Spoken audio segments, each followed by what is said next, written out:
بن الیمان اور حضرت ابو حسین رضی اللہ تعالیٰ عنہما، یہ دونوں صحابی کہیں سے آ رہے تھے۔ راستے میں کفار نے ان دونوں کو روکا کہ تم دونوں بدر کے میدان میں نبی کریم صلی اللہ تعالیٰ علیہ وسلم کی مدد کرنے کے لیے جا رہے ہو؟ ان دونوں نے انکار کیا اور جنگ میں شریک نہ ہونے کا عہد کیا۔ چنانچہ کفار نے ان دونوں کو چھوڑ دیا۔ جب یہ دونوں بارگاہ رسالت میں حاضر ہوئے اور اپنا واقعہ بیان کیا تو نبی کریم صلی اللہ تعالیٰ علیہ وسلم نے ان دونوں کو لڑائی کی صفوں سے الگ کر دیا اور ارشاد فرمایا کہ ہم ہر حال میں عہد کی پابندی کریں گے اور ہم کو صرف خدا کی مدد درکار ہے۔ اللہ اکبر۔ یہاں پہ غور کرنے والی بات ہے کہ دنیا جانتی ہے کہ جنگ کے موقع پر، خصوصاً ایسی صورت میں جبکہ دشمنوں کے عظیم الشان لشکر کا مقابلہ ہو، ایک ایک سپاہی کتنا قیمتی ہوتا ہے، مگر تاجدار دو عالم صلی اللہ تعالیٰ علیہ وسلم نے اپنی کمزور فوج کو دو بہادر اور جانباز مجاہدوں سے محروم رکھنا پسند فرمایا، مگر کوئی مسلمان کسی کافر سے بھی بدعہدی اور وعدہ خلافی کرے اس کو گوارا نہیں کیا۔ سبحان اللہ، اللہ اکبر۔ اے اقوام عالم کے بادشاہوں، للہ مجھے بتاؤ کہ اس میں لکھا ہوا ہے، انہوں نے مصنف علیہ الرحمٰن نے، کہ کیا تمہاری تاریخ زندگی کے بڑے بڑے دفتروں میں کوئی ایسا چمکتا ہوا ورق بھی ہے؟ اے چاند و سورج کے دوربین نگاہوں، تم خدا کے لیے بتاؤ کہ کیا تمہاری آنکھوں نے بھی کبھی صفحۂ ہستی پر پابندی عہد کی کوئی ایسی مثال دیکھی ہے؟ خدا کی قسم مجھے یقین ہے کہ تم اس کے جواب میں نہیں کے سوا کچھ بھی نہیں کہہ سکتے۔ دیکھیے، اب وہ وقت ہے کہ میدان بدر میں حق و باطل کی دونوں صفیں ایک دوسرے کے سامنے کھڑی ہیں۔ قرآن اعلان کر رہا ہے، قَدْ كَانَ لَكُمْ آیَةٌ فِی فِئَتَیْنِ الْتَقَتَا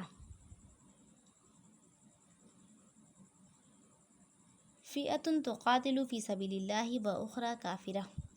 جو لوگ، اس کا ترجمہ یہ ہے کہ جو لوگ باہم لڑے ان میں تمہارے لیے عبرت کا نشان ہے۔ ایک خدا کی راہ میں لڑ رہا تھا اور دوسرا منکر خدا تھا۔ نبی کریم صلی اللہ تعالیٰ علیہ وسلم مجاہدین اسلام کے صف بندی سے فارغ ہو کر مجاہدین کی قرارداد کے مطابق اپنی اس چھپر میں تشریف لے گئے جس کو صحابہ کرام نے آپ کی نشست کے لیے بنا رکھا تھا۔ اب اس چھپر کی حفاظت کا سوال بے حد اہم تھا، کیونکہ کفار قریش کے حملوں کا اصل نشانہ حضور تاجدار دو عالم صلی اللہ تعالیٰ علیہ وسلم ہی کی ذات تھی۔ کسی کی ہمت نہیں پڑتی تھی کہ اس چھپر کا پہرا دے، لیکن اس موقع پر بھی آپ کے یار غار حضرت صدیق اکبر رضی اللہ تعالیٰ عنہ ہی کی قسمت میں یہ سعادت، یہ خوش نصیبی لکھی تھی کہ وہ ننگی تلوار لے کر اس جھوپڑی کے پاس ڈٹے رہے اور حضرت سعد بن معاذ رضی اللہ تعالیٰ عنہ بھی چند انصاریوں کے ساتھ اس چھپر کے گرد پہرا دیتے رہے۔ نبی کریم صلی اللہ تعالیٰ علیہ وسلم اس نازک گھڑی میں جناب باری سے، اللہ رب العزت سے لو لگائے گریہ وزاری کے ساتھ کھڑے ہو کر ہاتھ پھیلائے دعا مانگ رہے تھے کہ خداوند عالم، تو نے مجھ سے جو وعدہ فرمایا ہے آج اسے پورا فرما دے۔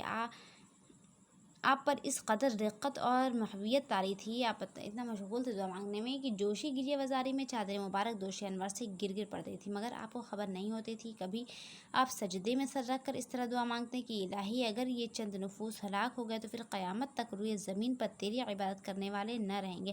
حضرت ابوبکر صدیق رضی اللہ تعالیٰ عنہ آپ کے یار غار تھے۔ آپ کو اس طرح بے قرار دیکھ کر ان کے دل کا سکون اور قرار جاتا رہا اور ان پر رقت طاری ہو گئی، اور انہوں نے چادر مبارک کو اٹھا کر آپ کے مقدس کندھے پر ڈال دی اور آپ کے دستے مبارک تھام کر بھرائی ہوئی آواز میں بڑے ادب کے ساتھ عرض کیا کہ یا رسول اللہ، آپ بس کیجیے، خدا ضرور اپنا وعدہ پورا فرمائے گا۔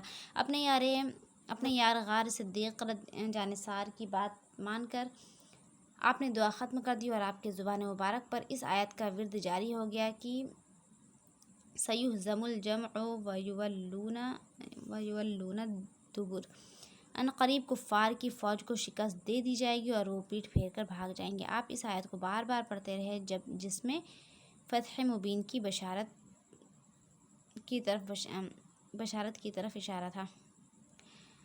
جنگ کی ابتدا اس طرح ہوئی کہ سب سے پہلے عامر بن حضرمی، جو اپنے مقتول بھائی عمرو بن حضرمی کے خون کا بدلہ لینے کے لیے بے قرار تھا، جنگ کے لیے آگے بڑھا اور اس کے مقابلے کے لیے حضرت عمر رضی اللہ تعالیٰ عنہ کے غلام حضرت میجر رضی اللہ تعالیٰ عنہ میدان میں نکلے اور لڑتے ہوئے شہادت سے سرفراز ہو گئے۔ پھر حضرت حارثہ بن سراقہ انصاری رضی اللہ تعالیٰ عنہ حوض سے پانی پی رہے تھے کہ ناگہاں ان کو کفار کا ایک تیر لگا اور وہ شہید ہو گئے۔ فرینڈس اب نیکسٹ ویڈیو میں کنٹینیو کریں گے انشاءاللہ.